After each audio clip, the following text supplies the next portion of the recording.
Our next guest is a relationship expert and the author of Relationship Rules, 12 Strategies for Creating a Love That Lasts.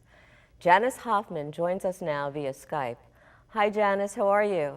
Hey, hi. So thanks so much for having me and Oh, it's really, from Boulder, Colorado. welcome. It's our pleasure. And you've sent me this fabulous book.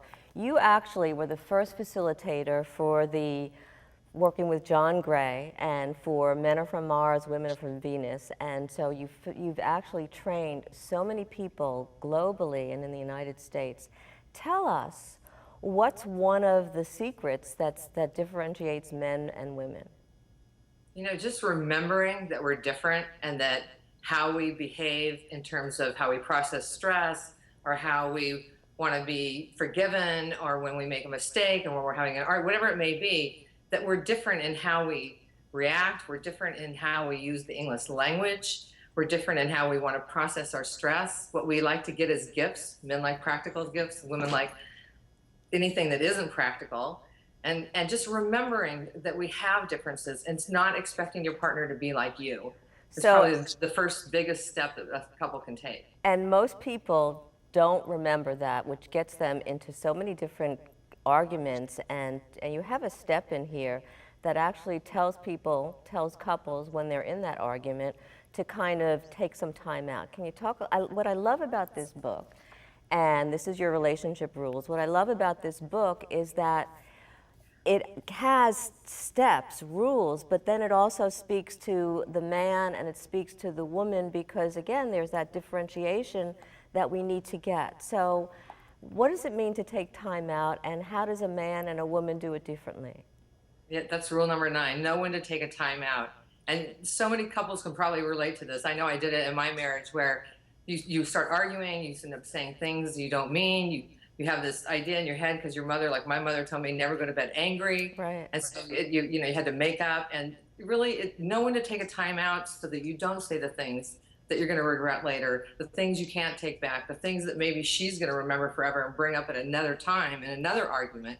And so taking a time out gives each of you an opportunity to have some time to cool down, think about what happened. The main thing about knowing when to take a time out, especially for a woman, is setting a time to come back and talk about what was going on. Because if you just take a time out, a woman feels like he's just getting let off the hook. Right. But when she knows that she's going to have that time to come back and say what's on her heart, then she's more willing to take that time out.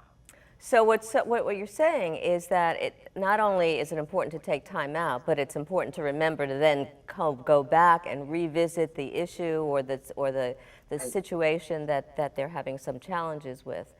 Right. It's so much easier to hear once you've calmed down and been able to think about how you contributed to the problem or the argument, how they contributed to the problem or the argument, and get a much more mature adult perspective on it, and then come back and say, well, this is how I was feeling, and I apologize for my part, and just be more mature and responsible about it. Now, Janice, I think that's so very essential to relationships and to getting along. You also teach a lot about how to keep passion alive. How do couples keep passion alive in their relationship, whether they've just started out or they've been married or coupled for many, many years? Well, and that's the thing. When we meet somebody, we have those honeymoon hormones kick in. Well, sometimes you get cooking. Yeah. For the first 6 to 9 months, our partner can do no wrong.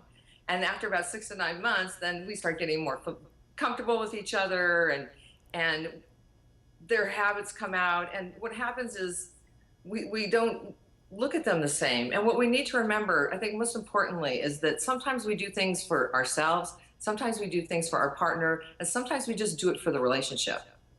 Maybe we're upset with our partner and we're not ready to forgive them, but we can say, I'll work on forgiving you for the sake of the relationship.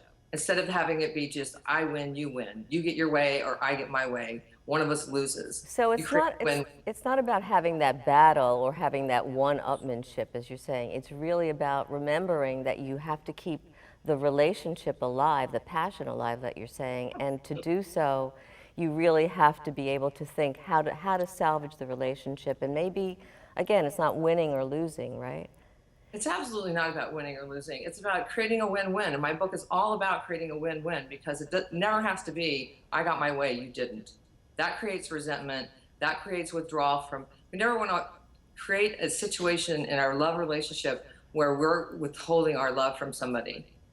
And men today are actually withholding their love because they're afraid of doing something romantic or nice for their partner and then having it thrown up in their face later if they don't do more of it, or they didn't do it right, or whatever the case may be. And so rather than do it at all, they'll Right. just do And it. we are women are notorious for doing that. We have a long laundry list that goes back years and years and years, and we never forget what you did. So remember, right? So, but it's not like you say in your book.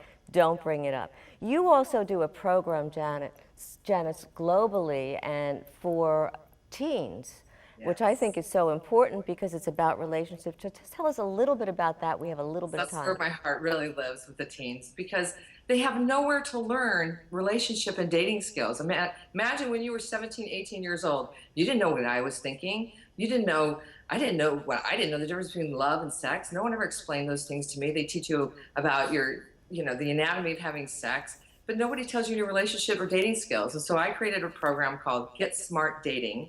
It's a 2-hour program. I go into high schools and I present it to juniors and seniors primarily. And it's really games. We play a dating game, we do skits, and they tell each other what they're thinking at that stage so that they understand why a guy doesn't call when he says he will. Get Smart Dating, and also Relationship Rules. Get a hold of Janice Hoffman. And thank you so much, Janice. Read this book because it's so chock full of really important information to keep love alive. You've been wonderful. Thanks so much for joining us. Thanks for having me. Are you looking to get healthier this summer? When we come back, Erica Rinwald, registered dietitian, has smart advice on healthy nutrition to match your personal lifestyle. Kickstart your change to better eating in a few moments.